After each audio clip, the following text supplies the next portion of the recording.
अथ वराहपुराणे चतुर्विंशति अध्यायः श्री राम एवं श्री कृष्ण द्वादशी व्रत। दुर्वासा जी कहते हैं, इसी प्रकार ज्येष्ठ मास के शुक्ल पक्ष में श्री राम द्वादशी व्रत होता है। मनुष्य को चाहिए कि वह संकल्प करके विधि के साथ विविध प्रकार के पवित्र पुष्पों से परम प्रभु परमात्मा की पूजा करे। ओम रामाभिरामाय नमः कहकर श्री भगवान के दोनों चरणों की, ओम त्रिविक्रमाय नमः कहकर कटी देश की, ओम धृत विश्वाय नमः कहकर उनके उदर की, ओम संवत्सराय नमः से हृदय की, ओम संवर्तकाय नमः से कंठ की, ओम सर्वास्वधारणे नमः से भुजाओं की, ओम पांचजनाय नमः से शंख की तथा ओम सुदर्शन चक्राय नमः से चक्र की एवं ओम सहस्त्र शीर्षे नमः से भगवान के शिरः प्रदेश की पूजा करें। इस प्रकार विधिवत पूजा कर पूर्वोक्त विधि द्वारा एक कलश स्थापित कर उसे वस्त्र से आच्छादित करें।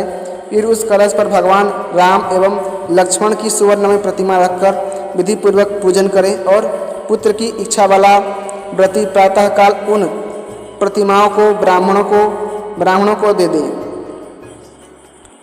पहले पुत्र न होने पर महाराज दशरथ ने भी पुत्र की कामना से वशिष्ठ जी की बड़ी आराधना कर जब पुत्रोत्पत्ति का उपाय पूछा तो मुनि ने उन्हें यही विधान बतलाया था। इस व्रत के रहस्य को जानकर राजा दशरथ ने इसका अनुष्ठान किया, जिसके फलस्वरूप स्वयं भगवान श्री हरि महान शक्तिशाली राम रूप में उनके पुत्र हुए। महामुने उस समय सनातन श्री हरि ने अपने को राम लक्ष्मण आदि 4 रूपों में विभक्त कर लिया था। यह तो यहाँ की बात हुई। अब परलोक की बात सुनो। जब तक इंद्र और संपूर्ण देवता स्वर्ग में रहते हैं तब तक इस व्रत का करने वाला पुरुष स्वर्ग में विविध भोगों को भोगता है। वहाँ की अवधि समाप्त हो जाने पर वह पुनः मृत्यु लोक में आता है।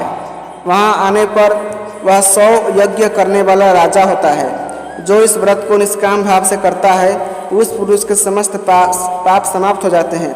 साथ ही उसे भगवान श्री हरि का कैवल्य पद भी प्राप्त हो जाता है, जो स्वच्छ एवं सनातन है। दुर्वासा जी कहते हैं, इसी प्रकार आषाढ़ मास के शुक्ल पक्ष में श्री कृष्ण द्वादशी व्रत होता है।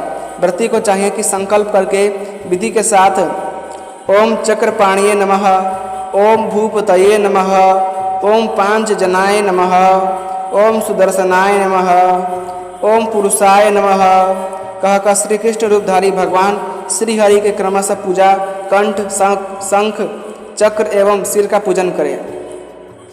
पूजा करने के बाद इसी प्रकार अग्रभाग में वह पूर्ववत कलश स्थापित कर उसे वस्त्र से आच्छादित कर दें। फिर उसके ऊपर सनातन श्री हरि के चतुर्भुज रूप में अवतरित स्वर निर्मित श्री कृष्ण की प्रतिमा स्थापित करें। फिर चंदन एवं पुष्प आदि से उसकी विधिवत पूजा करें। तदंतर पूर्व की भांति वह प्रतिमा वेद पाठी ब्राह्मण को दान कर दी। इस प्रकार नियम के साथ व्रत करने वाले को जो पुण्य प्राप्त होता है उसे सुनो। यदुवंश से वसुदेव नामक एक श्रेष्ठ कुशल पुरुष हुए हैं। उनकी पत्नी का नाम देवकी था। देवकी पति के साथ ही साथ सभी व्रतों का अनुष्ठान करती थी। साथ ही वे पातिव्रत धर्म का भी पूर्ण रूप से पालन करती थी, परंतु उन साध्वी को कोई पुत्र न था। बहुत समय व्यतीत हो जाने पर एक बार श्री नारद जी वसुदेव जी के घर आए। उन्होंने भक्ति पूर्वक उन्हीं की पूजा की। फिर नारद जी ने कहा, वसुदेव, मैं यह देवताओं से संबंधित एक कार्य बताता हूँ, उसे सुनो। अनघ, मैंने सब देखा है। देवताओं की सभा में जाकर पृथ्वी ने कहा है, देवताओं, अब मैं भार ढोने में असमर्थ हो गई हूँ। दुर्जन दल बांधकर मुझे दुख दे रहे हैं, अतः आप लोग उनका संहार करें। इस प्रकार पृथ्वी के कहने पर उन देवताओं ने भगवान नारायण का ध्यान किया। ध्यान करते ही भगवान श्री हरि ने उनके सामने प्रकट होकर कहा, देवताओं, यह कार्य मैं स्वयं करने के लिए उद्यत हूँ, इसमें कोई संशय नहीं है। मैं मनुष्य के रूप में मृत्युलोक में जाऊंगा, किंतु जो स्त्री अपने पति के साथ आषाढ़ मास के शुक्ल पक्ष में द्वादशी व्रत का अनुष्ठान करेंगी, मैं उसी के गर्भ में निवास करूंगा। भगवान श्री हरि के ऐसा कहने पर देवता तो अपने स्थान पर चले गए, पर मैं नारद जी यहाँ आ गया हूँ। मेरे आने का विशेष कारण यह है कि आपकी कोई संतान जीवित नहीं है। अतः आपको यह बतला दूं, इसी द्वादशी व्रत करने से वसुदेव जी को श्री कृष्ण जैसे पुत्र की प्राप्ति हुई। साथ ही उन यदुश्रेष्ठ को विशाल वैभव भी प्राप्त हो गया। जीवन में सुख भोग कर अंत में वे भगवान श्री हरि के परम धाम को गए। मुने आषाढ़ मास में होने वाली द्वादशी व्रत की यह विधि मैंने तुम्हें बतला दी। अतः पंचचत्वारिंशत् अध्यायः एवं पंचषष्ठ अध्यायः बुध द्वादशी व्रत। दुर्वासा जी कहते हैं, मुने श्रावण मास के शुक्ल पक्ष में एकादशी के दिन बुध व्रत करने का विधान है। पूर्व कथित विधि के अनुसार चंदन एवं फूल आदि से भगवान श्री हरि की पूजा करनी चाहिए। ओम दामोदराय नमः, ओम हृषिकेशाय नमः, ओम सनातनाय नमः, ओम श्रीवत्सधारिणे नमः, ओम चक्रपाणिये नमः, ओम हरये नमः, ओम पंचुकेशाय नमः तथा ओम भद्राय नमः। इन मंत्रों के द्वारा क्रमशः भगवान बुद्ध रूपी श्री हरि के चरण, कटिभाग, उदर, छाती, भुजाएं, कंठ, सिर एवं शिखा की क्रमशः अर्चना करनी चाहिए। इस प्रकार सम्यक रीति से पूजा कर पहले के ही समान कलश स्थापित करें और 2 वस्त्रों से उसे आच्छादित कर उसके ऊपर संपूर्ण संसार को अपने उदर में धारण करने की शक्ति वाले दिव्येश्वर भगवान श्री हरि की सुवर्णमय प्रतिमा स्थापित करें। फिर विधान के अनुसार गंध पुष्प आदि से क्रमशः पूजन करें। तत्पश्चात पहले जैसे ही वेद और वेदांग के पारगामी ब्राह्मण को वह प्रतिमा दे दे। मुने यह विधि श्रावण मास की एकादशी व्रत की कही गई है। इस प्रकार नियम के साथ यदि व्रत किया जाए तो उसका जो प्रभाव होता है वह कहता हूँ, सुनो। प्राचीन समय की बात है, सतयुग में मृग नाम से प्रसिद्ध एक प्रतापी नरेश थे, जिन्हें आखेट का शिकार का बड़ा शौक था। अतः प्रायः वे गहन वनों में घूमते रहते थे। एक समय की बात है, वे घोड़े पर चढ़कर किसी वन में बहुत दूर चले गए, जहाँ सिंह, बाघ, हाथी, सर्प और डाकुओं का निवास था। राजा मृग के पास इस समय अन्य कोई सहायक भी न था। वे घोड़े को खोलकर एक वृक्ष के नीचे श्रम से थककर सो गए।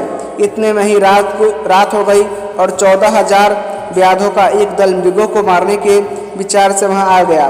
व्याधों ने देखा राजा सोए हैं, उनका शरीर सोने और रत्नों से सुशोभित है। लक्ष्मी उनकी अंग अंग की शोभा बढ़ा रही है। अतः वे सभी बधिक तुरंत अपने सरदार के पास गए और उसे इसकी सूचना दी। सुवर्ण और रत्न के लोभ में पड़कर वह सरदार भी राजा मृग को मारने के लिए उद्यत हो गया और वे व्याध हाथ में तलवार लेकर उन सोए हुए राजा के पास पहुंच गए। वे उन्हें पकड़ना ही चाहते थे कि राजा के शरीर से सहसा चंदन माल्यादि से विभूषित एक स्त्री प्रकट हो गई। उसने चक्र उठाकर सभी व्याधों तथा मलेच्छों को मार डाला।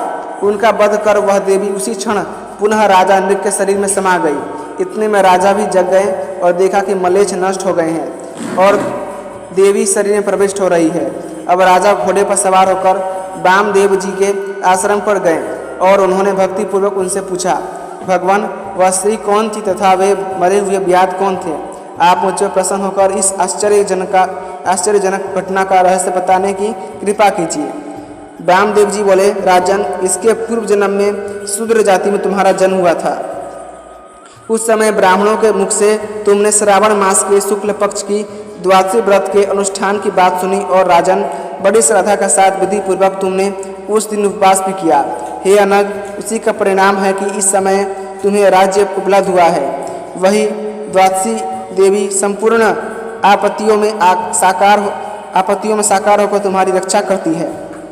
उसी के प्रयास से ये घोर पापी एवं निर्दयी मलेच्छ जीवन से हाथ धो बैठे हैं।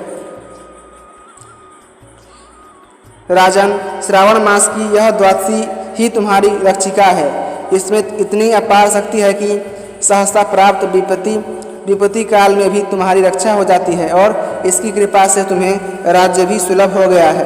अब जो 12 मासों की द्वादशी करते हैं उनके पुण्य का तो कहना ही क्या है, उनके प्रभाव से तो मानव इंद्रलोक तक पहुंच जाता है। अतः वराह पुराणे